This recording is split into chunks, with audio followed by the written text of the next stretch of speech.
Good morning, and please be seated. Lord, pray my words be guided by the blessings of your Spirit.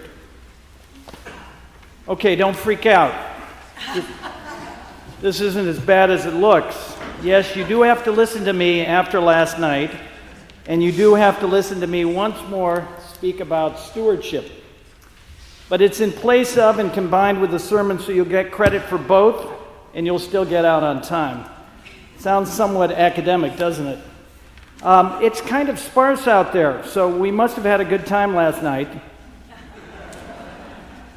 Amanda, thank you. Caroline, representing the Masterson family, by yourself today. And all the volunteers and all of you who bid so generously. I don't have the numbers, but I'm sure Amanda will let us know all in due time. And yes, David, he's not here either. You are the king, the Henny Youngman, the George Burns, the Jack Parr of late-night auctioneering. Don't change. Of course you can't, and Pam has given up on that as well. Second, let me sincerely thank all of you for your past and loyal generosity for stewardship. As Mrs. Foley reminds me constantly, we in stewardship never thank you enough. And as I have said, this is the easiest and most rewarding fundraising job in Christendom. The brochure goes out, the letter goes out, the commitments come in. People ask me why. I say, I think my friends love our church. They love its direction. They trust in the prudence of the financial planning involved. Thank you so very much. Now, I want to start out with something clever and encouraging, but it perhaps may be largely meaningless, like some of my rope tricks last night. Let's see how this unfolds. On July 1st, 1978, the then president of Yale, A. Bartlett Giamatti, a professor of English Renaissance literature, who later realized his lifelong ambition by becoming the 7th commissioner of Major League Baseball. Try that, Princeton. He issued the following two-sentence memorandum to the university. Quote, "In order to repair what Milton called the ruin of our grandparents, I wish to announce that henceforth, as a matter of university policy, evil is abolished. Paradise is restored. I trust you all will do whatever possible to achieve this policy objective." I hope you're a little familiar with your Milton.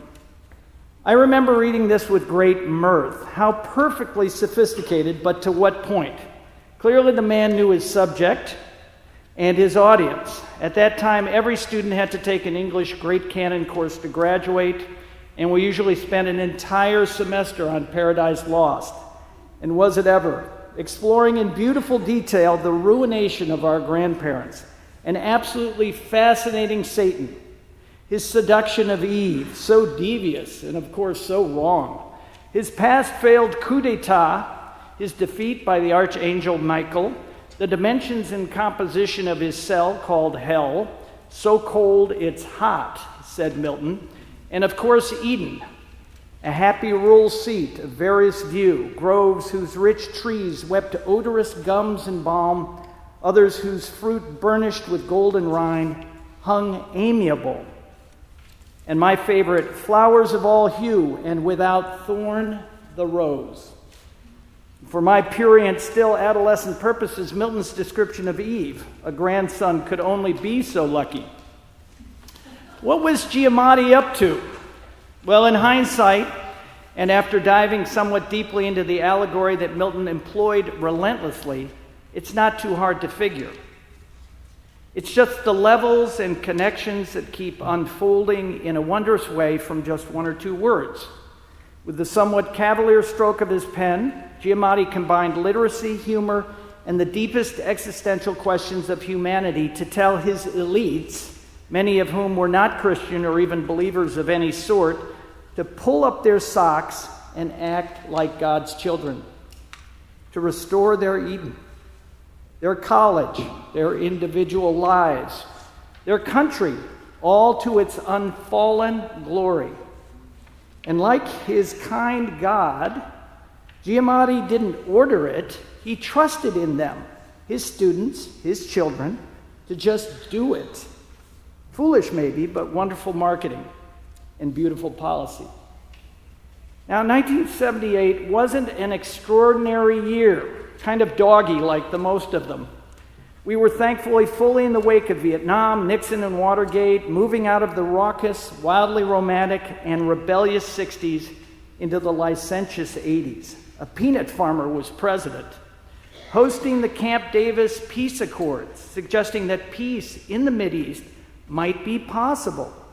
In science, the first test tube baby was born. Grease and Saturday Night Fever were hits. 40 years later, we're in similar but more aggravated times. Our country is not at war, but desperately involved in a war-torn Middle East. Our president, the orange-haired Buddha, and Congress cannot work together to solve anything of consequence. Socialism is making a bizarre comeback in the face of a burgeoning economy. Our society appears to forego daily the values which we were all raised.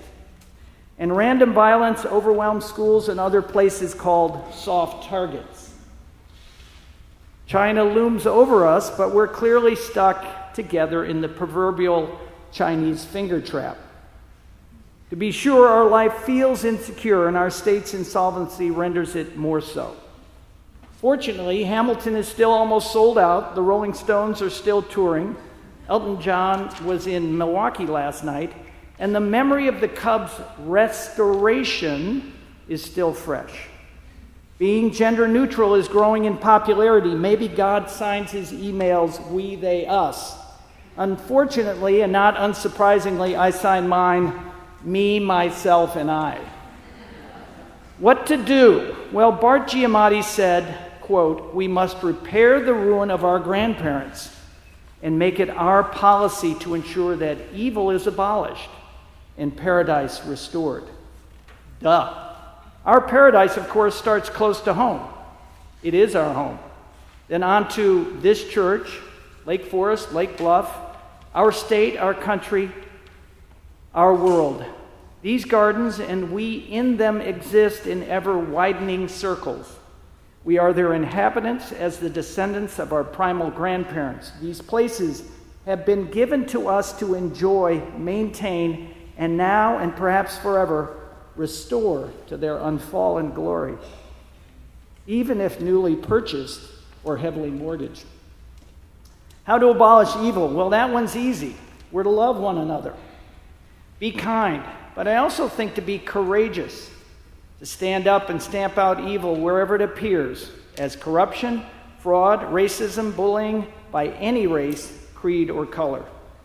How to restore our paradise, our gardens.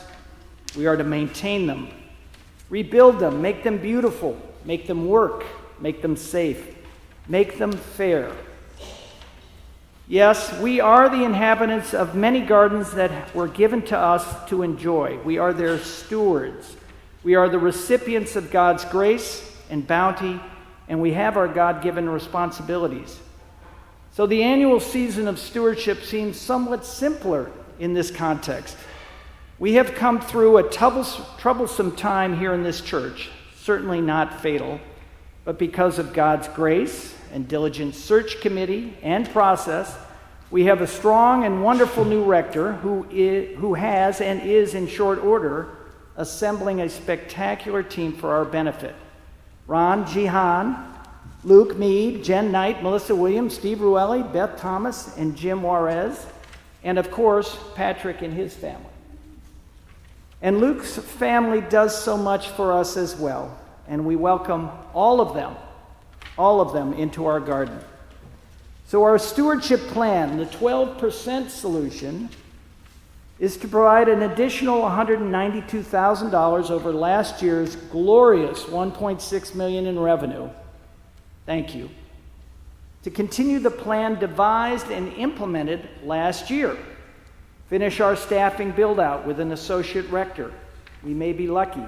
Plus keep up with staffing costs that were slightly deferred over the past number of years.